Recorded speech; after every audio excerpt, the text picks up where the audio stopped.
अस्सलामुअलैकुम वरहमतुल्लाहि वबरकातुहू। कैसे हैं आप सब? उम्मीद करती हूँ आप सब खैर आफियत से होंगे। अल्हम्दुलिल्लाह हम भी ठीक हैं और अल्लाह पाक हम सबको ईमान की बेहतरीन हालत में रखे, आमीन सुम्मा आमीन। आज का व्लॉग मैं शाम से स्टार्ट कर रही हूँ और आज का दिन काफ़ी बिजी रहने वाला है, तो चलिए शुरू करते हैं आज का व्लॉग। अभी शाम का वक्त है और मैं किचन में हूँ और आज हम बना रहे हैं कीमे के समोसे। सच कहूँ तो कीमे के समोसे बनाना इतना आसान नहीं होता, इसमें काफ़ी मेहनत और टाइम लगता है। सबसे पहले कीमा तैयार करना, फिर मसाले बनाना, स्टफिंग को ठंडा करना, पट्टियाँ तैयार करना और फिर एक एक करके समोसे फोल्ड करना। ये पूरा प्रोसेस ना काफ़ी लंबा हो जाता है, लेकिन जब गर्मा गर्म समोसे तैयार हो जाते हैं ना तो सारी मेहनत वसूल हो जाती है। समोसे में इतना टाइम लगने की वजह से ना समोसे हमारे यहाँ कभी भी जल्दी जल्दी नहीं बनते हैं, ख़ास तौर पर बकरा ईद पे ही बनते हैं। और अगर बीच में एक आध बार बन जाते हैं तो फिर वो भी 2-3 जने मिल के बनाते हैं। मैं रोटियां बनाती हूँ, अम्मी मसाला तैयार करती हैं, दादी और बाजी मिल के फ़ोल्ड करते हैं, समोसे तैयार करते हैं। फिर उसको आखिरी में लास्ट में जब खाना होता है ना तब मैं फ्राई करती हूँ। तो इस तरह हमेशा हमारे घर में समोसे बनाए जाते हैं, क्योंकि समोसे भी जब बनते हैं तो 2-4 नहीं बनते, बहुत सारे बनते हैं। और जब बहुत सारे बनते हैं तो एक पे सारा वज़न हम काम का तो डाल नहीं सकते, और एक बंदे के बस की ये बात है भी नहीं। तो इसमें है ना 2-3 जनों का होना बहुत ज़रूरी होता है, तो काम एक तो जल्दी भी हो जाता है और फिर आसान भी होता है, एक से ये काम होगा भी नहीं। खैर यहाँ पे मेरी रोटियां बनके तैयार हो गई थी और फिर मैंने इनको कटिंग करी और इसको बाजी को दे के आई। कुछ लोग मांडे से भी बनाते हैं, जो रुमाली रोटियां मिलती है मार्केट में, उससे भी बनाना पसंद करते हैं, उनके अच्छे बनते हैं। हमने एक बार बनाए थे लेकिन इनको पसंद नहीं आया, तब से फिर हमने बनाना बंद कर दिया।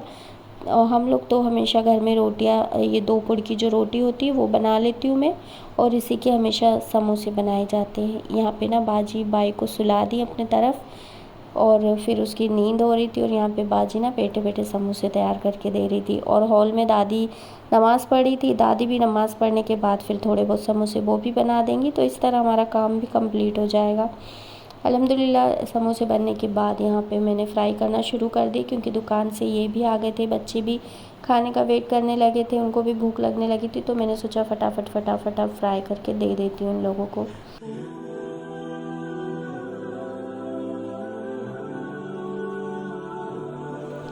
अच्छा, आज किचन में ना मुझे काफ़ी वक्त गुजारना पड़ा, क्योंकि समोसे के अलावा भी और भी चीज़ें थी जो मुझे करनी थी, और कल सुबह भी काफ़ी काम है, इसलिए मैं कोशिश कर रही हूँ कि जितना हो सके आज ही काम कंप्लीट कर लूँ।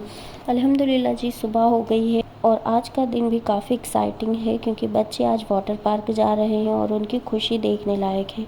सुबह से ही सब तैयारियों में लगे हुए हैं और मेरे उठने से पहले बच्चे उठ के बैठ गए थे और इतने एक्साइटेड थे, इतने खुश थे कि उनकी खुशी का कोई अंदाज़ा नहीं था। जब तक बच्चे वाटर पार्क में एंजॉय करेंगे, मैं सोचती हूँ कि मैं घर पर रह कर ना पैकिंग कंप्लीट कर लूँगी, क्योंकि इंशाल्लाह कल सुबह मैं बच्चों के साथ अम्मी के घर जा रही हूँ। इस बार मैंने सोचा है कि मैं सिर्फ कुछ दिन नहीं बल्कि पूरा 1 महीना रहने की कोशिश करूँगी। अब देखते हैं क्या होता है और प्लान कितना सक्सेसफुल रहता है। लेकिन सच बताऊँ, मायके जाने की खुशी ही अलग होती है। चाहे शादी को कितना ही वक्त गुजर गया हो, अम्मी के घर जाने का नाम सुनते ही ना दिल खुश हो जाता है।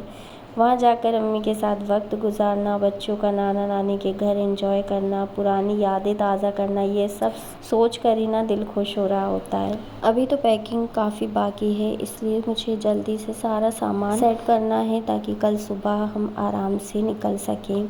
और बच्चे वाटर पार्क से आ गए थे और इतना थक गए थे, इतना ज़्यादा कि वो उठ भी नहीं रहे थे बिस्तर से।